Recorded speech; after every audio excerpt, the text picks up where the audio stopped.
আমরা বিরোধী দলে বসে এই অবমূল্যায়ন আমরা মেনে নিতে পারি না। এই জন্য তার প্রতিবাদে আমরা ওয়াকআউট করছি। সংসদীয় রীতি অনুযায়ী আপনারা ওয়াকআউট করতে পারেন, ফিল ফ্রি। ধন্যবাদ। আবারও ওয়াকআউট করল বিরোধী দল। সংবিধান সংস্কার পরিষদের সভা আহ্বানের প্রশ্নে 1 এপ্রিল বুধবার বিরোধী দলীয় নেতা শফিকুর রহমান সহ অন্য সদস্যরা সংসদ কক্ষ থেকে বেরিয়ে যান। ওয়াকআউট করতে চেয়েছেন। মূলত মঙ্গলবার জাতীয় সংসদের সংবিধান সংস্কারে ওই সভা আহ্বানের বিষয়ে একটি মুলতবি প্রস্তাব নিয়ে আলোচনা হয়। তখন সরকারি দল সর্বদলীয় বিশেষ সংসদীয় কমিটি গঠনের প্রস্তাব দেয়। তবে বিরোধী দল তখন জানায় বিষয়টি তারা ভেবে দেখবে। আসুন আমরা একটা বিশেষ কমিটি করি। এ নিয়ে আবার বুধবার পয়েন্ট অব অর্ডারে দাঁড়িয়ে বিরোধী দলীয় নেতা স্পিকারের উদ্দেশ্যে বলেন, স্পিকার এ বিষয়ে কোনো সিদ্ধান্ত নিয়েছেন কিনা তা তিনি বুঝতে পারেননি। যেহেতু এটা জন আকাঙ্ক্ষার বিষয়, গণভোটের বিষয়, প্রায় 70% মানুষের রায়ের বিষয়, আমরা প্রত্যাশা করেছিলাম যে আপনার মাধ্যমে প্রতিকার পাব এবং সিদ্ধান্তের জন্য আমি আপনাকে আহ্বান জানিয়েছিলাম। কিন্তু কোনো সিদ্ধান্ত হলো কিনা আমি বুঝতে পারি নাই। এই বিষয়টা আপনার কাছ থেকে আমি স্পষ্ট জানতে চাই। ধন্যবাদ মাননীয় স্পিকার। জবাবে স্পিকার হাফিজউদ্দিন আহমদ বলেন, কেবল আইন প্রণয়নের মাধ্যমে সমাধান হয় এমন বিষয়ে মুলতবি প্রস্তাব হতে পারে না।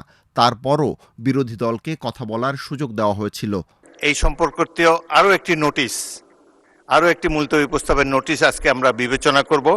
আপনাদের মধ্যে যদি কোনো কথা বলার বাকি থাকে, আমি বলেছিলাম যে বাকি কথা হলে আগামীকাল হবে, আজকেও আপনারা যদি প্রয়োজন হয় সেই নোটিশটি সম্পর্কে যখন আলাপ আলোচনা করব, আপনাদের আরও যদি বক্তব্য থাকে কথা বলার অবারিত সুযোগ আপনারা পাবেন।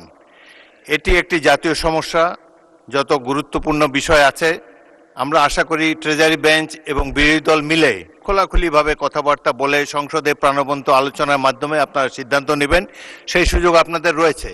তখন শফিকুর রহমান জানান, কোনো প্রতিকার না পাওয়ায় তারা ওয়াকআউট করছেন।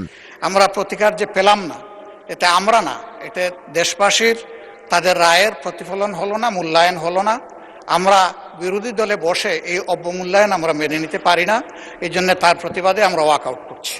স্পিকার বিরোধী দলীয় নেতাকে বোঝানোর চেষ্টা করেন, কিন্তু শফিকুর রহমান বলেন, সংবিধান সংস্কার পরিষদের সভা আহ্বানের বিষয়ে কোনো প্রতিকার না পাওয়া এবং তাদের প্রস্তাবটি চাপা দিতে আরেকটি প্রস্তাব আনার প্রতিবাদে তারা ওয়াকআউট করছেন। ওই নোটিশটাও আমাদের নজরে আগে কিছুটা এসেছে এবং আমরা মনে করি যে মূল নোটিশকে চাপা দেওয়ার জন্য ওই নোটিশটা সামনে আনা হয়েছে।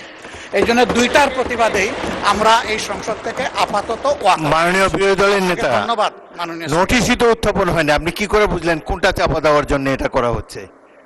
আমি অনুরোধ করছি একটু ধৈর্য ধরে অপেক্ষা করেন, নোটিশের বিষয়বস্তু শুনেন, তারপরে আপনারা feel free to walk out. আপনার অ্যাবসেন্সে এই হাউসে এই নোটিশটা পড়া হয়েছে, সংশ্লিষ্ট সদস্য এটা পড়েছেন, আমরা শুনেছি।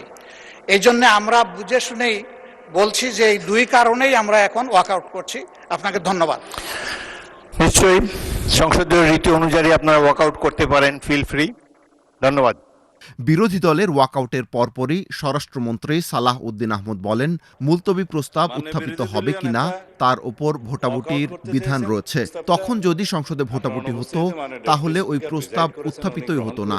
শুধুমাত্র মুলতবি প্রস্তাব উত্থাপিত হবে কি না, উত্থাপিত হবে অথবা হবে না, তার উপরে ভোটাভুটির বিধান আছে। কিন্তু আপনি যদি তখন ভোটাভুটি বিধান দিতেন তাহলে পরে এই আলোচনার প্রস্তাব উত্থাপিতই হতো না। আর আমরা কোনো মুলতবি প্রস্তাব এখানে রিড আউট করি নাই মাননীয় স্পিকার। উনি যেটা বলেছেন সেটা অসত্য বলেছেন।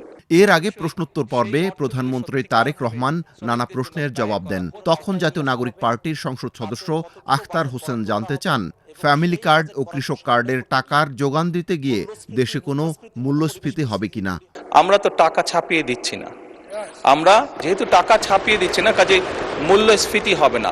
বরং আমরা মনে করি এই টাকাগুলো যখন মার্কেটে যাবে, যারা কৃষক কার্ড পাচ্ছেন সেই সকল কৃষক, যারা প্রান্তিক পর্যায়ে নারীরা যারা পাচ্ছেন টাকা, নিশ্চয়ই তারা সিঙ্গাপুর বা বিভিন্ন দেশে টাকা পাচার করবে না। আরেক প্রশ্নের জবাবে তারেক রহমান জানান, আওয়ামী লীগের 15 বছরের শাসনামলে বিদেশে পাচার হয়েছে 234 বিলিয়ন মার্কিন ডলার। প্রাথমিকভাবে যুক্তরাষ্ট্র, যুক্তরাজ্য, কানাডা, সুইজারল্যান্ড সহ 10টি দেশে সেসব অর্থ খোঁজা হচ্ছে। মানুষের জন্য সেগুলো বলার সুযোগ। বিরোধী দলের অনুপস্থিতিতে বৈঠকের শেষ দিকে রাষ্ট্রপতির ভাষণের ওপর আলোচনায় অংশ নেন কয়েকজন সংসদ সদস্য।